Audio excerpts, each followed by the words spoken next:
kisah Abu Ghiyath. Abu Ghiyath ini seorang yang sangat soleh. Zaman itu dulu tuh tinggal di Mekah. Orang miskin, susah sekali hidupnya. Tinggal bersama dia di rumahnya, kalau tidak salah 7 atau 9 wanita. Dia sendiri laki-laki, umurnya sudah 86 tahun. Yang ceritakan ini Imam At-Tabari dalam buku beliau. Beliau ceritakan khusus dan beliau memang menghadiri kejadian itu. Dia tiap hari bekerja, apa yang dia dapat dia kasih makan. Ada ibunya, ya, kemudian ada 4 anak perempuannya, ada istrinya dan ada 2 saudara perempuannya. Ya, jadi ibunya sama 4 anak perempuan berarti 5, istrinya berarti 6 sama 2 saudarinya. Ya, kurang lebih 8 orang, 8 atau 9 orang wanita. Maka sama dia 8 orang betul, sama dia 9 orang yang harus dinaungi di situ. Satu waktu masuk Ramadan, bulan pertama, hari pertama Ramadan mereka tidak punya makanan apa-apa. Maka kata istrinya, wahai Abu Ghiyath, kita kemarin sahur sama buka puasa, gak ada apa-apa. Satu kurma kadang-kadang kita rame-rame makan. Gitu. Gak ada, keluarlah cari makanan. Hari ini hari kedua Ramadan, miskin, gak ada makanan sama sekali. Kata Abu Ghiyath, baiklah, saya coba keluar. Dia jalan sepanjang Ramadan, tapi 86 tahun tidak ada orang yang bekerjakan. Jadi dia jalan sampai dia duduk keluar dari kotanya dia duduk di sebuah bawah pohon, sambil duduk sambil dia merenung. Kalau saya meninggal dunia, saya meninggalkan 8 orang wanita, siapa yang akan menaungi mereka? 4 anak perempuannya, kemudian orang tuanya, kemudian juga 2 saudarinya, istrinya. Tapi mungkin dengan itu saya lepas tanggung jawab. Lalu dia mengatakan, ya Allah, andai saja memang masih ada umur, berikanlah aku rezeki supaya mereka bisa makan. Gak sengaja tangannya dia, terus lagi berdoa begitu, terus tangannya ditaruh di sebelahnya. Dia pegang, ada seperti benda tak keras yang dia pegang sama dia. Dia lihat di gali-gali tanah, ada sebuah peti. Dan peti ini biasanya isinya emas. Diangkat sama dia terus digoyang-goyangin ada suara emas. Ini emas benar. Dibuka betul. Ada 1000 dinar emas. Ini banyak sekali. Kalau kita sekarang mungkin puluhan miliar. Jadi orang yang miskin sama sekali terus dapat tiba-tiba ini. Maka dia tiba-tiba berpikir, Alhamdulillah. Kalau begitu saya bisa hidupkan keluarga saya. Sekarang bisa ubah keadaan. Ini 7 turunan tidak habis-habis. Tapi tiba-tiba imannya berbicara. Lalu dia mengatakan dengan dirinya sendiri. Tapi ini adalah luqata. Luqata itu kayak harta yang ditemukan. Hukum syar'i, kalau disentuh, kita wajib iklankan sebulan. Kalau sebulan tidak ada yang punya, baru kita bisa ambil. Lalu dia berpikir, tapi saya sudah sentuh sekarang. Saya harus iklanin, gitu kan. Kalau saya iklanin pun 1 bulan, tunggu 1 bulan, anak istri saya makan apa? Percuma ada emas banyak, tapi nggak bisa gitu. Jadi bergejolak antara jiwanya ini, ambil nggak ya? Dia bilang dalam kisah ini, sempat terlintas bisikan syaitan, ambillah 1-2 dirham emas, pakai untuk kehidupanmu. Kau kan sangat miskin, itu juga kau temukan. Nanti kalau ketemu orangnya baru kau sampaikan. Tapi dia bilang tidak demi Allah. Dia tetap bergejolak dan jiwa dia mengatakan tidak demi Allah. Allah mengharamkan, saya tidak akan mungkin makan haram. Dia pulang ke rumahnya sore hari menjelang buka puasa dibungkus dengan bajunya yang memang baju itu sudah sangat tua dan cuma 1 lembar itu. Dia pulang ke rumah, dia ingin sembunyikan dari istrinya. Takut perempuan lihat emas nih gimana, apalagi miskin. Maka dia masuk ke rumahnya tapi istrinya lihat, istrinya tahu. Ada apa di situ hai Abu Ghiyath? Maka Abu Ghiyath mengatakan, ini nama istrinya Lubaba. Hai Lubaba, tidak ada apa-apa, ya, kecuali sesuatu yang aku temukan. Kata istrinya, apa itu? Mungkin kita bisa pakai buka puasa, ini menjelang buka puasa. Dia bilang, tidak demi Allah, gak bisa. Lalu kemudian kata istrinya, perlihatkan padaku. Dia cerita sama dia, saya temukan begini-begini. Rupanya was-was istrinya sama dengan was-was tadi pertama dia. Syaitan juga bisikin begitu. Ya kita kan susah, ini kan ditemukan. 1 dirham, 2 dirham, pakai buka puasa dulu. Baik ini.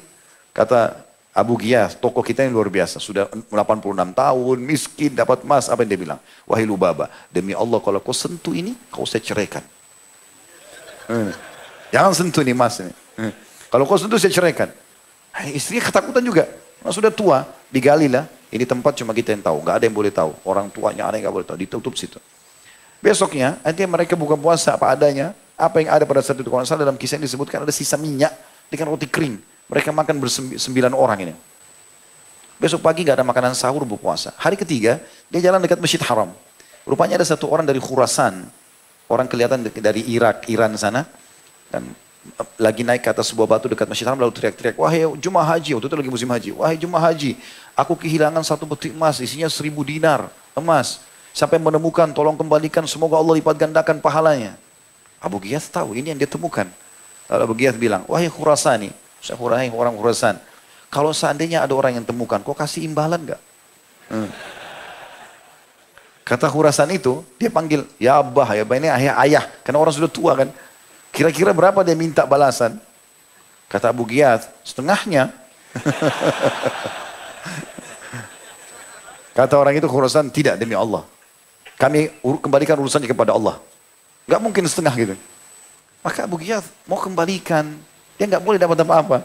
Sekarang mau buka puasa, hari ketiga nggak ada makanan, gitu kan. Dia pulang ke rumahnya dulu. Dia bilang sama istrinya, wahai Lubabah, saya sudah temukan pemiliknya, kita harus kembalikan. Kok tidak minta imbalan? Saya sudah tanyakan, tapi dia tidak mau. Berapa kau minta? Setengahnya. Baik, coba kembali temui dia, minta berapapun, 10 dinar saja, nggak apa-apa. Kembali lagi Abu Ghiyath ini keesokan harinya. Begitu kembali, orang itu naik lagi di atas batu, teriak lagi, wahai muslimin jemaah haji, siapa yang temuin kotak emas saya, 1000 dinar saya akan mendoakan supaya Allah lipat gandakan pahalanya. Abu Ghiyath bilang lagi, wahai Khurasan, berapa kok nggak kasih imbalan orang yang temukan? Kata orang itu lagi, berapa kau minta? Atau berapa dia minta? Dia tidak tahu kalau orang itu. Kata dia 10 dinar. Dari 1000 dinar, kan 10 dinar kecil gitu. Orang Khurasan bilang, nggak bisa. Kita kembalikan urusannya sama Allah. Gitu. Abu Ghiyath ini 10 dinar pun tidak mau, bakhil benar. Dia pulang lagi ke rumahnya. Wahai Lubabah, 10 dinar pun tidak mau. Kembalilah bilang, walaupun 1 dinar. Minta 1 dinar saja. Besok lagi dia pergi hari ketiga. Orang itu ternyata naik lagi di batu yang sama. Wahai jemaah haji, siapa yang temukan uang saya, tolong kembalikan 1000 dinar. Kata Abu Ghiyath, apa kau tidak berikan imbalan orang yang dapat? Berapa dia mau, hai ayah? 1 dinar. 1 dinar itu pun, kata Abu Ghiyath, dia pakai, dia beri setengah dinarnya, dia belikan air minum untuk berikan minum jemaah haji, setengahnya juga dia pakai untuk kebutuhan keluarganya. Kata orang Khurasan, tidak demi Allah. 1 dinar pun tidak mau. Abu Ghiyath serba salah, pulang ke rumah, 1 dinar pun dia tidak mau. Jadi bagaimana? Kata istrinya, ambil saja sebagian. Ya, ambil karena ini kau temukan. Dia bilang, nggak bisa demi Allah. Hukum syar'inya dengan penuh keyakinan nih. Miskin susah. Negosiasi sama istri, dia bilang tidak bisa. 1 dirham pun tidak halal buat kita. Saya akan kembalikan. Dia kembalilah, setelah itu kepada orang Khurasan. Dia mengatakan, saya sudah temukan, ya, orang yang menemukan kotakmu itu. Ikutlah dengan saya. Ikutlah orang Khurasan ini. Sampai ke jalan. Nah kebetulan Imam Tabari yang menceritakan ini, waktu itu umurnya masih 20 tahunan, belum jadi ulama. Setelah itu dia jadi ulama besar. Dia ceritakan. Dia bilang, saya ikut. Karena saya lihat dari awal nih, hari pertama, hari kedua, dia tahu kisah ini. Makanya dia ceritakan. Dia bilang hari terakhir, hari keempat, ikutlah orang ini. Kami datang ke satu rumah, atapnya mau rubuh. Dindingnya dari tanah liat. Di dalam begitu kami masuk dengan orang tua ini, Abu Ghiyath ini, masuk, saya bilang, wahai orang tua, ikutkan saya. Saya dari awal ikuti kisahmu ini. Kata dia, baiklah, masuklah. Begitu masuk, duduk. Dia bilang, kami tidak temukan. Tidak ada kendi minuman, nggak ada perhiasan, tidak ada kursi, nggak ada, duduk di tanah. Lalu kata Abu Ghiyath, saya akan keluarkan kotaknya. Dikeluarkan legal, dikeluarkan kotaknya. Inilah kotak kau yang saya temukan. Dan saya kemarin yang minta imbalan karena sebagaimana kau lihat, keadaan saya susah sekali seperti ini. Maka saya mau minta imbalan gitu. Tapi saya minta setengah, kau nggak mau, 10 dinar kau nggak mau. Dinar kau, ya sudah ambillah, ini punya kau. Kata Abu Ghiyath, Tabari mengatakan, orang itu buka kotaknya, dia lihat, dihitung sama dia. Betul 1000, gitu kan. Tidak ada kurang satu pun. Lalu tiba-tiba dia angkat, ditaruh di pundaknya, dia pergi. Terima kasih pun enggak.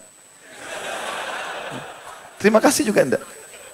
Karena terima kasih juga enggak, maka Abu Ghiyath ini tundukkan kepala. Waktu itu kebetulan para perempuan ini, kata Tabari, lagi melihat dari belakang pintu di dalam. Tabari menggambarkan pada saat itu, para perempuan itu membuka mulutnya kayak orang yang kaget. Kayak kaget, ini kok bakhilnya luar biasa. Artinya sudah didapatkan 1000 dinarnya, 1 dirham pun tidak mau dikasih. Tahu ini orang miskin, susah. Maka akhirnya Abu Ghiyath mengatakan kepada At-Tabari gitu kan. Dia bilang, ketahuilah, sebagaimana kau lihat keadaan keluarga saya. Dan apa kau lihat bajuku ini? Dia pegang bajunya dia. Ini baju cuma 1. Demi Allah baju ini saya pakai sholat. Setelah sholat saya buka, istri saya pakai sholat. Setelah dia pakai sholat, dibuka, ibu saya pakai. Semua 9 orang ini sholat hanya pakai 1 baju. Karena baju mereka tidak layak, tidak tutup aurat. Gitu. Karena susahnya. Kata Tabari, saya tidak tahu harus buat apa lagi. Tapi subhanallah beberapa saat setelah itu, terdengar suara gemuruh depan pintu, ada orang jalan, ketuk-ketuk pintu. Kata orang Khurasan itu kembali lagi. Kata dia, Assalamualaikum. Waalaikumsalam. Abu Ghiyath buka pintu. Orang Khurasan tadi yang bakhil nih. Gitu. Maka kata dia, ada apa wahai Khurasan? Subhanallah sekali lagi keimanannya bermain di sini. Maka dia mengatakan, ada apa Khurasan? Dia bilang, saya ingin bertamu. Kata dia, baik silahkan masuklah. Begitu masuk. Lalu orang Khurasan ini mengucapkan kalimat yang akhirnya menjadi solusi dari masalah dia. Apa yang dia katakan? Ketahuilah wahai orang tua. Ayah saya meninggal di Khurasan, meninggalkan 3.000 dinar. Jadi ada lagi seperti ini 2.000. Gitu kan? Dan dia titip pesan, pada saat dia mau meninggal, 1000 dinarnya saya bagi dengan ahli waris yang lain. 1000 dinarnya itu diberikan kepada seseorang yang satu orang yang susah, ya, yang kau anggap susah kasih semuanya. Jangan bagi-bagi ke orang banyak. 1.000 dinar lagi kau pakai pergi haji. Pergi haji untuk biaya hidupmu sana untuk cari orang susah itu. Dan selama perjalanan saya tidak temukan orang yang berhak seperti anda ini. Ditaruh uang itu sama dia, inilah uangmu, ambillah. Lalu orang Khurasan itu lari. Gitu kan. Dikatakan oleh Tabari, dia lari. Kemudian dikejar, kata Tabari, saya coba mengejar sama Abu Ghiyath, tidak kelihatan, orang itu sudah hilang. Maka Abu Ghiyath pun tersenyum. Lalu mengatakan, subhanallah yang telah mendatangkan rezekinya. Lalu dia mengatakan, wahai Lubaba, ternyata Allah sudah mencatatkan rezeki ini buat kita. Ambillah. Lalu kemudian disuruh duduk semua. Kata Imam Tabari, semua duduk. 9-9-nya duduk, ya 8-nya duduk, perempuan itu, lalu Abu Ghiyath dan kata Tabari, saya pun disuruh duduk di sebelahnya. Lalu mulailah Abu Ghiyath membagi-bagi, lempar satu-satu koin. Ya. Kan mereka berarti 10 orang, 9 sama Abu Ghiyath sama Tabari, jadi dibagi 10. Semuanya masing-masing dapat 100 dinar. 100 dinar ini banyak sekali, masih terhitung ratusan juta kalau kita sekarang gitu kan. Dibagi semua. Setelah itu mulailah mereka pada keluar, beli makanan segala macam gitu kan. Lalu kata, pada saat mereka lagi menjelang buka puasa, Tabari ditahan oleh Abu Ghiyath. Kamu buka puasa bersama kami. Buka puasa lah. Dia bilang makanannya enak, tiba-tiba baju sudah berubah, ada wangi-wangian di rumah gitu kan. Terus kata Tabari menceritakan, Abu Ghiyath berkata pada istrinya, wahai Lubabah, bukankah ini lebih baik kita meninggalkan 1 dinar yang haram karena Allah berikan kita 1.000 dinarnya. Begitu. Lalu kemudian kata Tabari, saya pun gembira dengan itu dan demi Allah uang itu berkah, tidak habis-habis. Saya pakai belanja ini nuntut ilmu segala macam, tidak habis-habis. Berapa tahun kemudian saya kembali ke Mekah, saya temukan anak-anaknya Abu Ghiyath sudah meninggal, saya temukan anak-anaknya menikah sama para pejabat-pejabat. Jadi kaya raya semuanya dan terkenal. Allah SWT muliakan. Hanya dengan keyakinan tidak akan makan yang haram, Allah balas. Seperti itu.